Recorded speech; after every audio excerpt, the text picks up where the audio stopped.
이 책을 보신 분들이 있겠지만은 혹시 못 보시더라도 책 내용에 대해서는 다 공감할 수 있는 내용이 있어서 여러분에게 좀 소개하고자 합니다. 강신주 씨가 강신주 님이 지은 책 중에 철학이 필요한 시간이라는 그런 책이 있습니다. 어렵지 않은 것이고요. 아주 유익한 책이니까 혹시 기회 되면은 한번 읽어보시기 바랍니다. 그 책에 보면은 이런 이야기가 책 내용 중에 한 부분입니다. 이런 이야기가 나와요. 오늘 설교와 서로 이렇게 연결되기 때문에 좀 제가 옮겨왔습니다. 이상과 현실에 대한 그런 이야기입니다. 현실과 이상. 선생님, 이상과 현실은 타협할 수 있는 것인가요? 잠시 숙고하다가 나는 그 학생에게 말했다. 이상과 현실의 타협에 대해서 이야기하는 것 자체가 사치가 아닐까 생각이 됩니다. 현실이라는 것은 급류와 같습니다. 그러니까 모든 것을 휩쓸어 자신이 가고자 하는 방향으로 끌고 가려는 압도적인 강물과 같은 것입니다. 여러분은 지금 이런 급류 속에 있는 것이지요. 그렇다면 이상이라는 무엇일까요? 그건 여러분 손에 들려있는 작은 나무 토막 같은 것입니다. 그러므로 급류에 쓸려가지 않기 위해서는 그 작은 나무 토막을 강바닥에 박고 버텨야만 합니다. 물론 그렇다고 해도 급류의 힘이 너무 강해서 질질 끌려가기가 쉬울 것입니다. 그렇지만 강바닥에 박은 나무 토막조차도 없다면 우리는 현실이라는 이 급류의 힘에 저항할 수가 없을 것입니다. 이런 그 책의 내용이 한 부분이 나왔어서 제가 옮겨온 것입니다. 여러분, 우리가 아는 것처럼 이상과 현실과 이상은 만날 수가 없다는 이 강신주 씨의 말에 저는 전적으로 공감합니다. 여러분이 어떤 거 꿈꾸는 세상이 있지 않습니까? 꿈꾸는 세상, 꿈꾸는 것 이렇게 해도 됩니다. 그런데 그것이 이루어지던가요? 바로 그 문제입니다.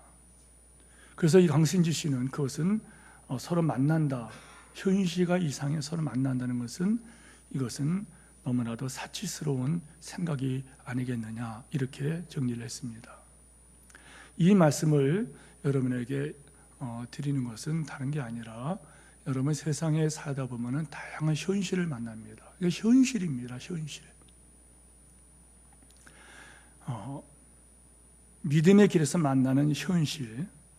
이 현실 때문에, 여러분 현실이라는 것 때문에, 예를 들어서 제가 지금 말했잖아요. 제 누님이 아직도 주님께 돌아오지 않은 그 누님 때문에 참 마음이 아프다. 너무나도 마음이 아프다. 이게 현실이에요. 현실. 세상을 떠났지만은 제 어머니께서 많은 어려움을 당하고 고통당하는 현장을 자식이 지켜보면서 정말 마음이 아프고 힘들었어요. 이게 현실입니다. 문제는 내가 할 수 있는 것이 아무것도 없다는 거예요. 더나 목사로 살기 때문에 어머니와 어머니의 형편과 그 현실 속에 개입하면서 도와드릴 수 있는 것도 그렇게 많지 않았다는 거예요. 우리는 이 현실이라는 이 어려움 속의 갈등, 염려, 기다림, 우리는 이 현실 속에서 때로는 그 사건 때문에 인생이 그 어떤 오르막이 되기도 한다는 거예요. 평탄하면 쉬웠겠는데 올라가야 된다는 거예요. 근데 언제 끝날지도 몰라요. 그래서 우리는 아파하고 힘들어하는 것이 우리의 현실입니다. 또 막막하기도 합니다. 스트레스를 받고 막막하고, 또는 문제는 뭐냐면 내가 무엇을 해야 되는지, 어떻게 해야 되는지를 알 수 없다는 거예요. 얼마 전에 우리 목사님들은 글 올린 거 보고 많은 분들이 기도하겠습니다, 힘내세요, 위로했지만 어느 분이 부부에 어떤 뭐가 있는데 그게 종양이 아닐까 모르겠습니다. 그리고 동생이 사고를 났는데 어떻게 그런 일이 벌어져요?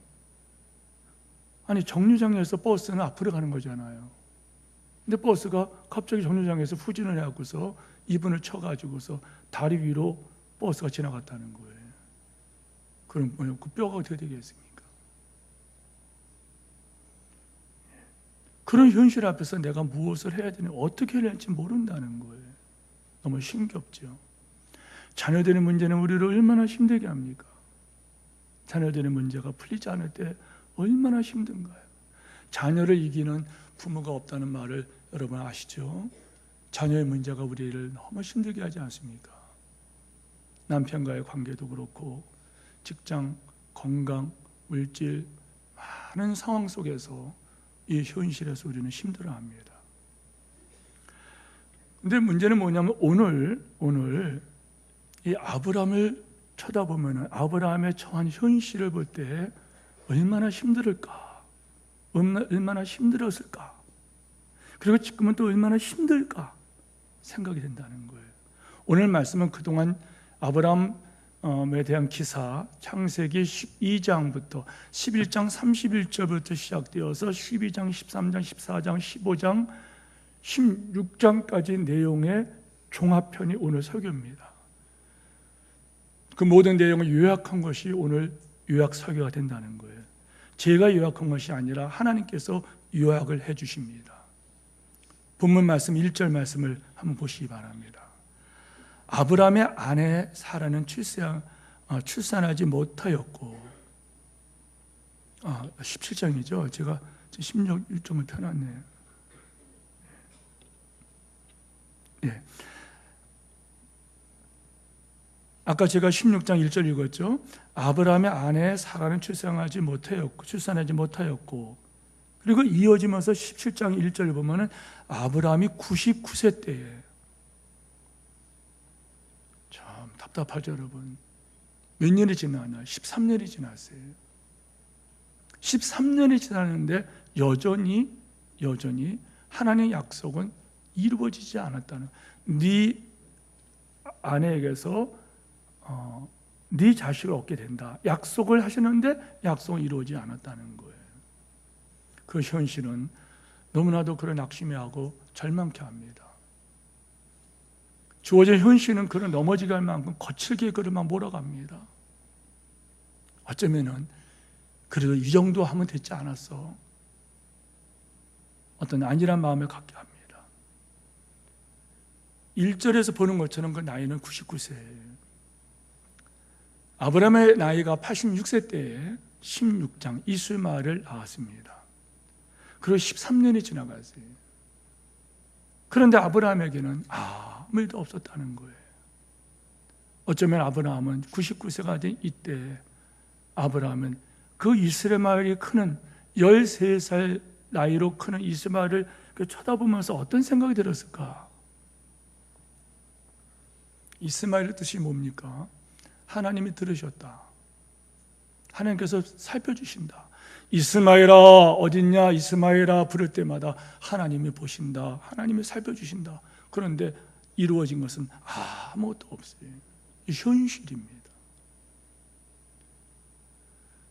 아브라함은 하나님 약속 믿지 못하고 조급하게 인간적인 방법으로 얻은 그 이스마엘 보면서 많은 생각을 했을 거예요. 어쩌면은 하나님 약속의 씨가 이스마엘인가, 이런 생각과 더불어서 아니야, 하나님께서 분명히 말씀했어. 이스마엘이 아니고 네 태에서 태어날 자식이, 네 씨가 태어날 거야. 그런데 현실을 보니까 아니야, 우리 부부는 너무 늙었어. 99세. 자기 아내는 나이가 여러분 80입니다. 너무 늙었다는 거예요. 아브라함은 점점 믿음이 약해지고 어쩜 포기 상태였다는 거예요. 어쩌면은요, 임신 불가능 상태의 아내를 쳐다보면서 쭈글쭈글한 자기와 그리고 사그러진 아내의 모습을 보면서 가임기가 지난 아내를 쳐다보는 이 아브라함의 마음은 여러분 모든 것에 대해서 포기한 심정이었을 거예요. 기대 자체가 없어졌을 것입니다. 1절 말씀 우리 다 같이 한번 같이 보죠. 같이 한번 읽겠습니다. 시작.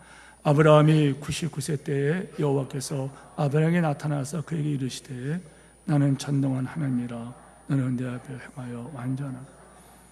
우리는 그냥 간단하게 한 절을 읽지만은 여러분 이 말씀은 정말 구구절절 구구절절한 말씀이에요. 보세요. 아브라함이 99세 때 13년이 지났다는 거예요. 그리고 여호와께서 아브라함이 그때 99세 때 아브라함에게 하나님께 나타나셨어요. 두 가지 점검이 될 수 있죠. 한 가지는 하나님 어디 계시다가 13년 만에 나타나냐는 거예요. 13년 동안이나 기다렸어요. 13년 시간이 자꾸만 지났어요. 86, 87, 88, 89, 90 이러면서 99세가 될 때까지 하나님께서 나타나지 않으셨다가 나타났다는 거예요. 또 한 가지는 하나님께서는 절망의 현장에 또 나타나셨다는 거예요. 하나님은 약속을 이루십니다. 그런데 누가 절망하나요? 아브라함 절망하고 있어요. 누구 잘못인가요? 하나님은 여전히 아브라함에게 주신 약속은 하나님께서 거두지 않으셨다는 거예요. 그럼 누가 거뒀어요? 아브라함이 포기했다는 거예요. 아브라함은 여기에서 절망하고 있다. 우리가 다음 말씀을 보면 알지만은 아브라함이 웃습니다. 그 사라도 웃습니다. 무슨 말이에요? 하나님 약속 이루어지지 않는다는 거죠. 포기한 사람들. 그런데 하나님은 포기하지 않으셨어요. 그리고 또 찾아오셔서 약속을 확인시켜 주셨다는 거예요. 자, 찾아오셔서 하신 말씀이 어떤 말씀인가요? 따라서 하세요. 나는 누군가요? 하나님. 하나님은 말씀하시기를 전능한 하나님이라. 넌 내 앞에 완전하라. 도저히 상식적으로는 아이를 낳을 수가 없어요. 인간 힘으로는 아이를 낳을 수가 없어요. 방법이 없어요. 그런데 하나님께서 포기한 그에게 나타나셔서 하신 말씀이 뭐냐면 나는 전능한 하나님이라. 너는 내 앞에서 완전하라. 본문은 아브라함이 지금 불가능 상황이라는 이게 현실이에요. 아브라함의 현실입니다. 그런데 그에게 전능하신 하나님 또 나타나셨다는 거예요. 말씀드린 것처럼 하나님은 그 약속을 처리하지 않으셨어요. 문제는 아브라함이 지금 오두방정 떠고 있는 거예요. 자, 이 문제는 여러분이 적용해 보세요. 지금 여러분에게 있어서 이건 불가능하다. 이건 불가능하다. 내 자식은 회복되지 않는다. 내 자식은 돌아오지 않는다. 내 질병은 고쳐지지 않는다. 내 직장은 회복되지 않는다. 내 사업은 일어나지 않는다. 여러분이 지금 꿈꾸고 애쓰는 모든 것 속에서 여러분이 한번 생각해 보란 말이에요. 불가능이라는 거예요. 불가능의 현실입니다. 바로 이것은 여러분에게 하실 말씀이라는 거예요. 다시 말해 우리가 인생에서 만나는 그 어려운 현실들, 그 현실을 뛰어넘어 역사하시는 하나님, 능력의 하나님, 보통 능력이 아닌 전능하신 하나님을 만나는 기회가 바로 여러분의 불가능, 여러분이 포기의 현장은 바로 전능하신 하나님이 찾아오시는 전능하신 하나님 만나는 기회인 것을 여러분 아멘 하시를 축원합니다. 오늘 말씀 그걸 말씀하고 있다는 거예요. 역설의 진리입니다. 우리에게는 불가능한 것은 불가능한 것입니다. 바랄 수 없는 것입니다. 그러나 하나님께는 바랄 수 없는 것을 바라고, 바랄 수 없는 것, 그러나 바랄 수 없는 것이지만 바라고 믿으라는 거예요. 성도 여러분, 아까 제가 말씀드렸어요. 우리는 안 된다. 이런 일은 있을 수 없다. 저 인간 안 된다. 포기야. 이 문제 안 풀어진다. 이 질병 낫지 않는다. 안 된다. 안 된다. 그건 너는 안 된다는 거예요. 선택입니다. 네가 하나님 자리에 서서 계속 현실을 보는 것으로 듣는 것으로 끌려갈 건지 아까 말씀드린 대로 여러분 기도 말씀드리지 않겠지만 여러분께서 그분을 위해서 좀 기도를 부탁합니다.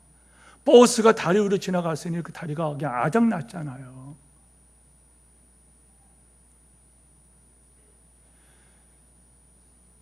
설교와 상관없는 말이지만 제가 그 대학교 1학년 때 제가 당한 게 아니고 그때 겨울인데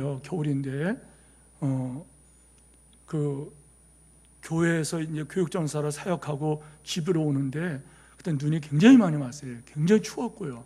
그런데 버스에 서 있는데 버스가 쭉 오는데 이 사람이 거기 버스를 타려고 미리 이렇게 가다가 그 길 가고 보도블록에서 미끄러져가지고 쓰러졌어요. 버스가 그분 머리를 지나갔어요. 제가 그걸 봤어요.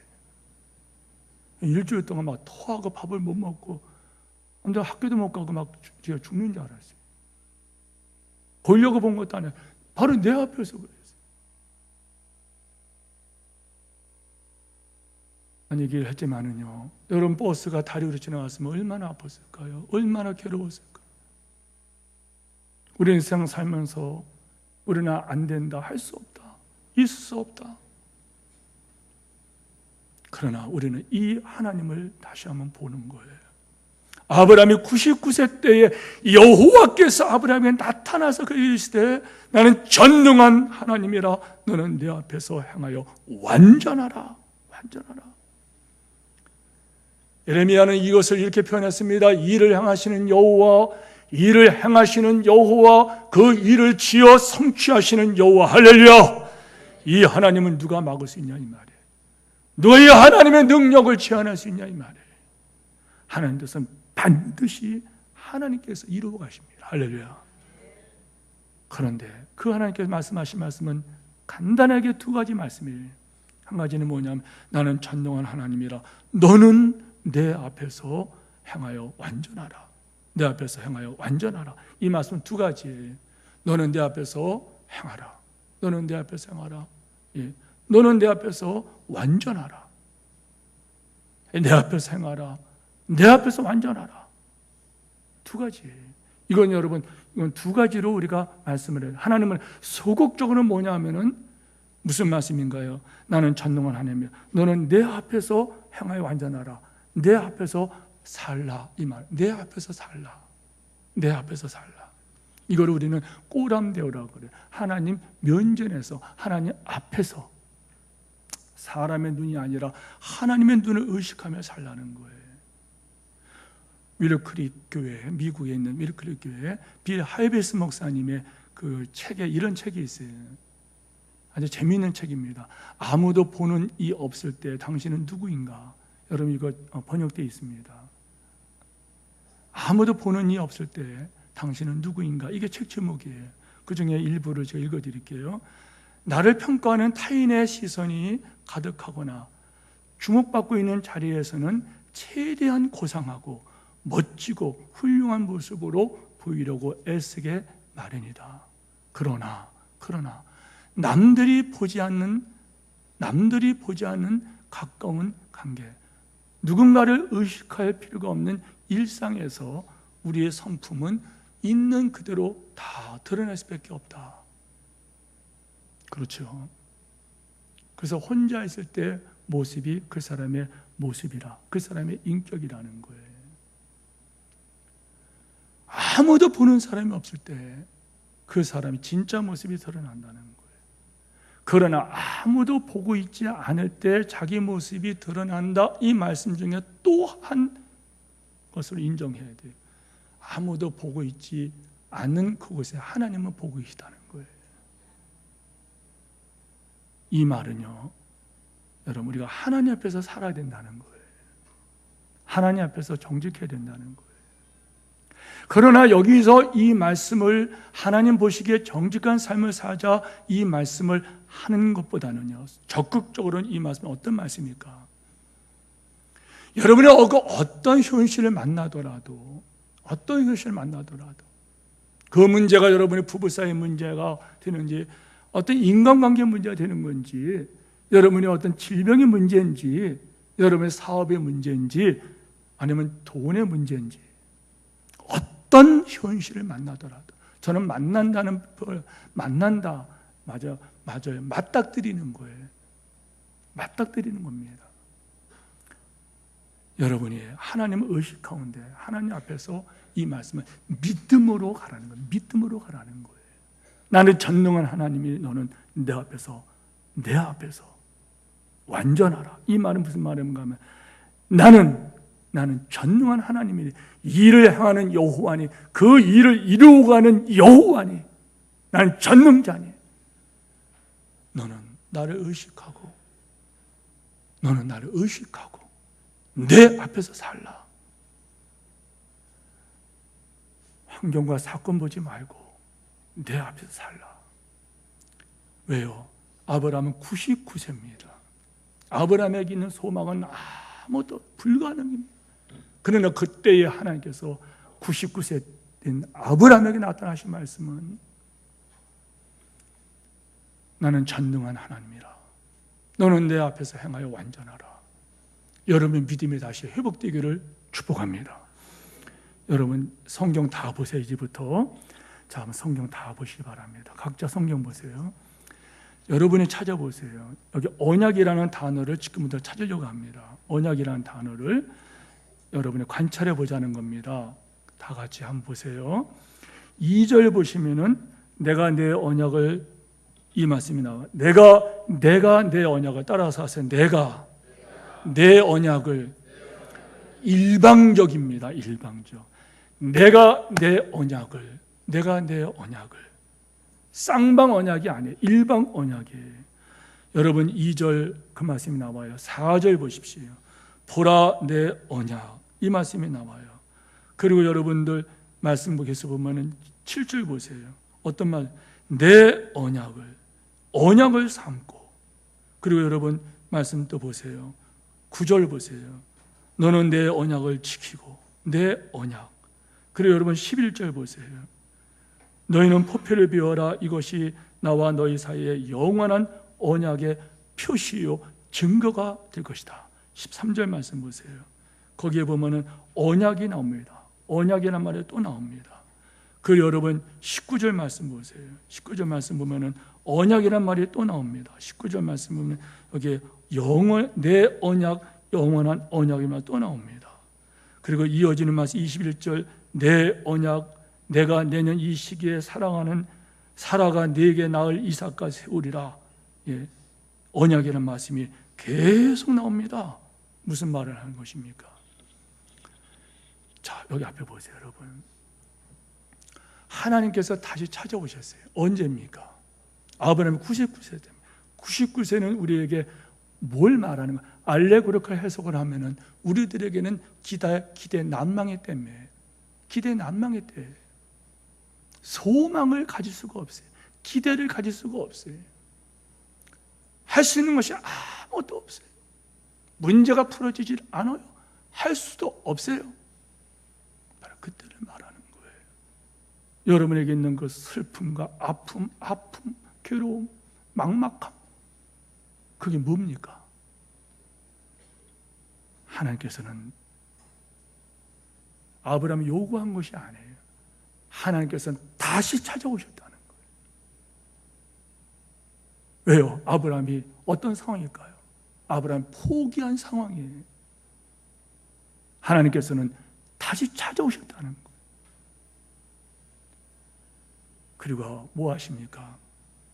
내 언약을 너와 맺겠다는 거예요. 너와 내 언약을 다시 맺겠다는 거예요. 그거 확인시켜 주십니다. 그러면서 하나님께서 하신 말씀이 있죠. 자, 아브람을 이름 바꿔줘요.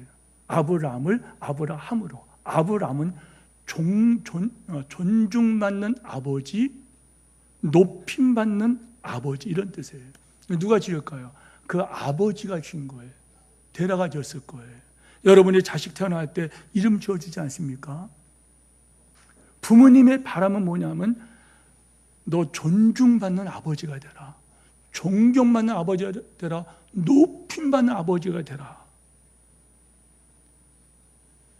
자, 하나님의 소원은 뭘까요? 인간의 아버지는 아브라함으로 졌어요. 그러나 하나님 아버지의 그 바람은 뭘까요?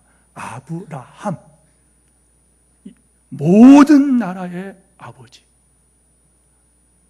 모든 나라의 아버지, 축복의 통로가 되는 그런 사람이 되라는 거. 자, 그럼 이거 먼저 보자. 아브람으로 살 때 그가 존경받고 높임받는 아버지가 됐나요? 자식도 낳지 못했어요. 심지어 가나안 땅으로 갔지만은 나중에 애굽으로 먹고 살겠다고 들어가서는 자기 아내까지도 남의 남자 품 안에 넘겨주는 그런 연약한 모습이에요. 아브라함이 그렇게 훌륭했나요? 그러나 아브라함을 보십시오. 아브라함이 누굽니까? 자, 여러분은 아브라함으로 살기 원하십니까? 아브라함으로 살기 원하십니까? 아브라함은 자기 힘으로 사는 거예요. 그런데 아브라함은 하나님의 은혜로 사는 거예요. 여러분은 어떻게 살겠습니까? 여기까지 살아봤잖아요. 노력해봤잖아요. 힘써봤잖아요.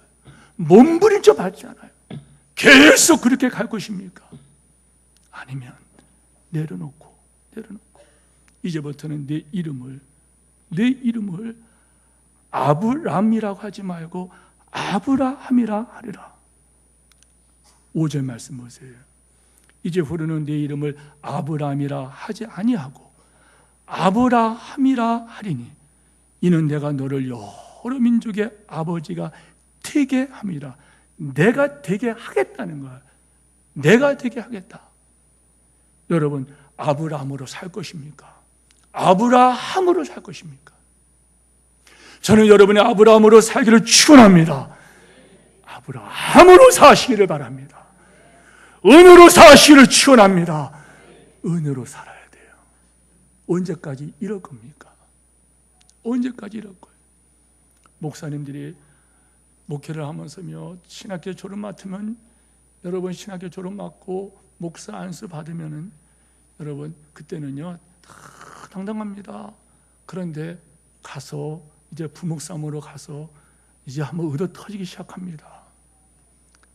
그리고 나서 또 이제 담임 목사가 되시면 개척을 하건 기존교회를 가건 담임 목사가 됩니다.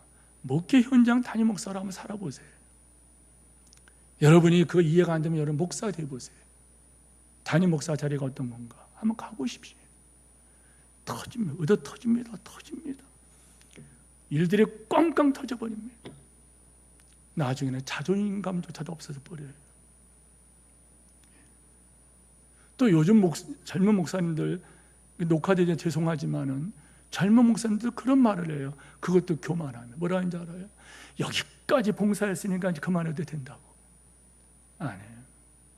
우리 때는 그렇지 않았어요. 우리 때는요 죽으면 죽으리다까지 갔습니다. 그래서 죽은 친구들 여러 명 있어요. 못하고 안 되니까는 하나님께 40일 금식하다가 죽은 친구들 한두 명이 아닙니다.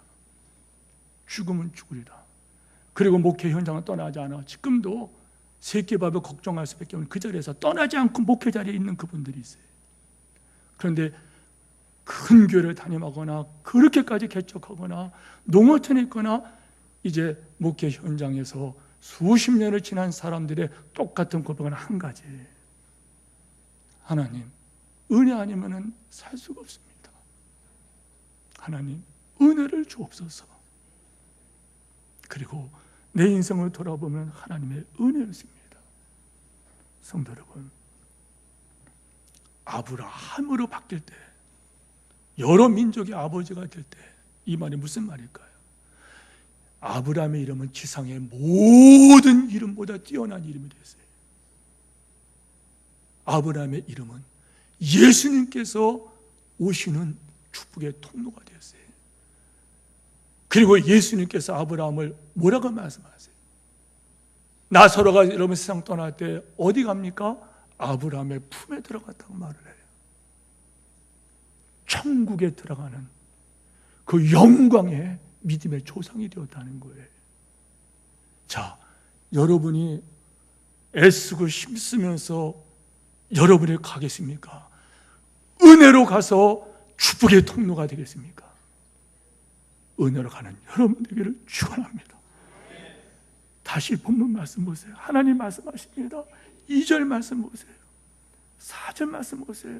9절 말씀 보세요. 10절 말씀 보세요. 11절, 13절, 19절 이어지는 말씀 보세요. 내가 내 언약을 세우고 내가 내 언약을 성취하겠다. 내 언약을 성취하겠다. 성도 여러분,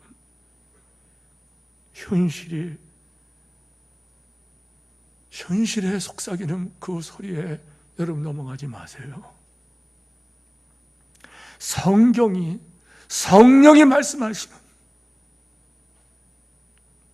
여러분에게 각자에게 말씀하시는 말씀이 있어요.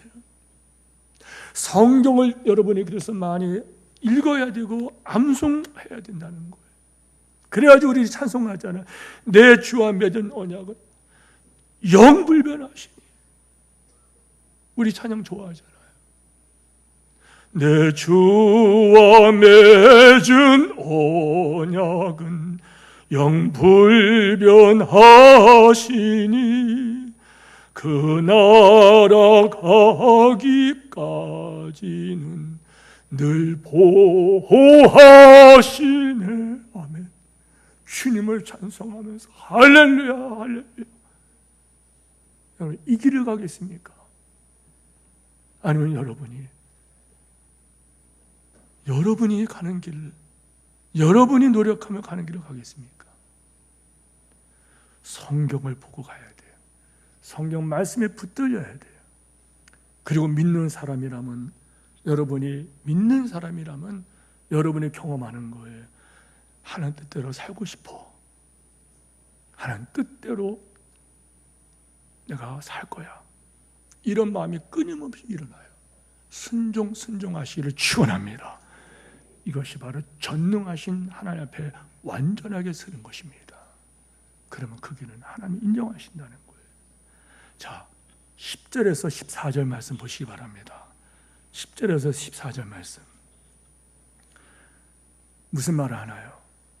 너희 중 남자는 다 할례를 받아라. 이것이 나와 너희와 너희 후손 사이에 지킬 내 언약이다. 11절 너희는 포피를 비워라. 이것이 나와 너희 사이에 언약의 표징이 되리라. 그리고 13절 14절 만약에 할례를 받지 아니하면은 내 언약에서 끊어지리라. 여러분 무슨 말인가요? 이 표피를 비운다. 이 말은 여러분 요즘 말하면 뭐냐면 포경수술 받는 거예요. 썩음하는 것입니다. 이게 뭐냐? 이걸 하나님께서 말씀하셨어요. 이것이 바로 네 몸에다가 내 언약, 너는 내 언약 백성이라는 표시가 있는 것이다. 저 서구 미국에서 서부 개척할 때 보니까 소 같은 거 보니까는요, 소를 막 이렇게 막 놓아서 키우지 않습니까? 그런데 내 손, 네 소에 저기다가 엉덩이에다가 여러분들 쇠를 달고가지고 엉덩이에다 푹 저기 표시를 하더라고요. 뜨겁게 해가지고서 엉덩이를 찌르니까 소가 푹 뛰는데 보니까 거기에 표시가 생겨. 저건 내 거다 표시내겠다는 거예요. 너는 언약 백성이다. 따라서 하세요. 너는 언약 백성이다. 너는 언약 백성이다. 너는 내 언약 백성이다. 그 표시가 있다. 그 표시를 내라. 만약에 그걸 표시 안 한다면은 너와 나는 상관없는 자가 된다. 언약에서 끊어진다. 오늘 우리도 언약을 받은 백성을 할례를 받아야 돼요.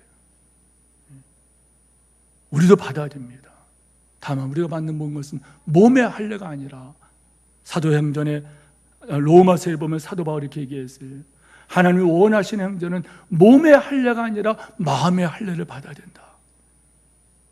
마음의 할례가 뭐예요? 여러분, 마음에 내 속에 내 옳은 대로 행하겠다. 내 욕심을 따라 행하고 내 육체와 마음에 원하는 대로 내가 하겠다 하는 이 하나님 앞에 이 굳은 마음, 하나님 불순종하는 이 딱딱함을 좀 잘라버리라는 거예요. 이걸 바로 마음의 할례를 받는 거예요. 성도 여러분, 예수님의 피뿌림의 은혜를 사모하면서 예수님의 권세와 능력을 가지고 살라는 거예요. 우리가 인생을 살다 보면 이해할 수 없는 많은 문제가 부딪힙니다.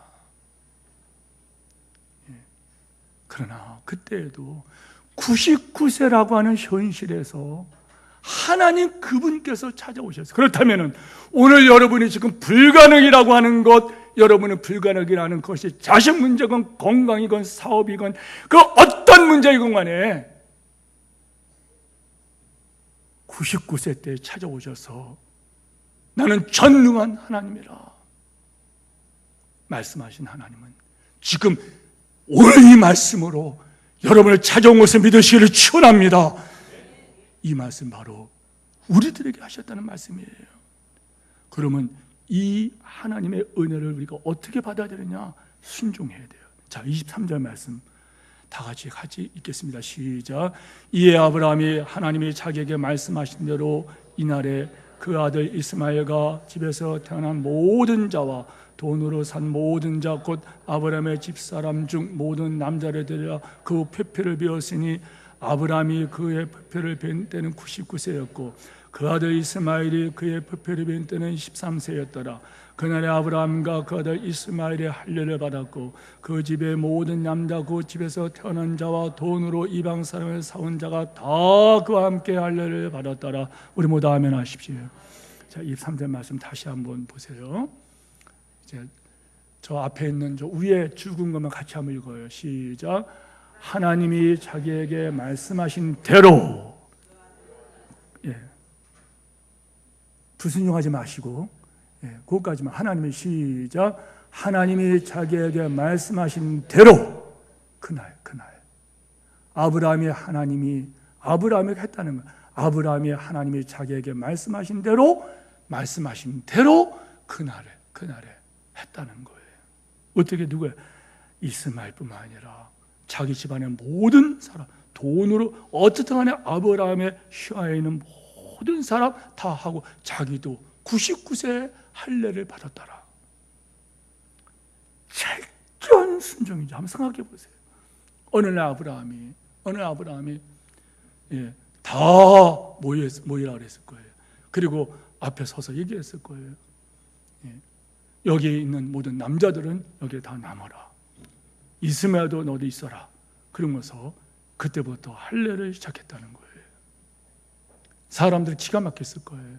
저는 설교 준비하다가 정말 많은 성경에 나는 눈물이 나더라고요. 보세요. 여러분, 그때 마취약이 있습니까? 할례라는 것은 여러분 이거 아까 말씀드렸잖아요. 할례가 뭔지 말씀드렸어요. 썩음한다는 말씀드렸잖아요. 할례를 하는데 모든 남자들의 그 표피를 비게 되는데, 그런데 여러분 어떻게 합니까? 철저하게 순종합니다. 오늘 갑자기 말을 합니다. 아브라함이 말을 합니다. 여러분 남자들은 다 할례를 베풀 거다. 그러면서 아브라함이 그때 직접 할례를 행합니다. 아브라함의 종이 318명이니까 적어도 300명 이상이죠. 자, 300명 이상인데 여러분들 1분씩만 걸려도 얼마예요? 300분이죠. 그럼 몇 시간인가요? 5시간입니다. 5, 30이니까 5시간이죠. 2분 걸리면 여러분 10시간입니다. 10시간 동안 계속 하는, 그러면 할례할 때 2분 만에 끝낼 수 있나요? 자, 그리고 그때 여러분 얼마나 아파들 할까요? 얼마나 통증을 느끼고. 그리고 여러분 마취약이 있나요? 어쩌면 사람들이 싫어하고 어쩌면 사람들이 뒷말했을 거예요. 미쳤나 보다고, 미친 것 같다고. 그러더니 나중에 자기 몸에 대고 할례를 행합니다. 신음소리가 그 집에 진동을 했을 거예요. 일이 쉬웠을까? 일이 즐거웠을까? 그러나 아브라함은 철저하게 순종합니다. 성도 여러분, 하나님 앞에서 여러분 가장 중요한 게 뭐냐? 순종입니다. 순종이 예배보다 낫다는 거예요. 순종이 왜 중요하냐?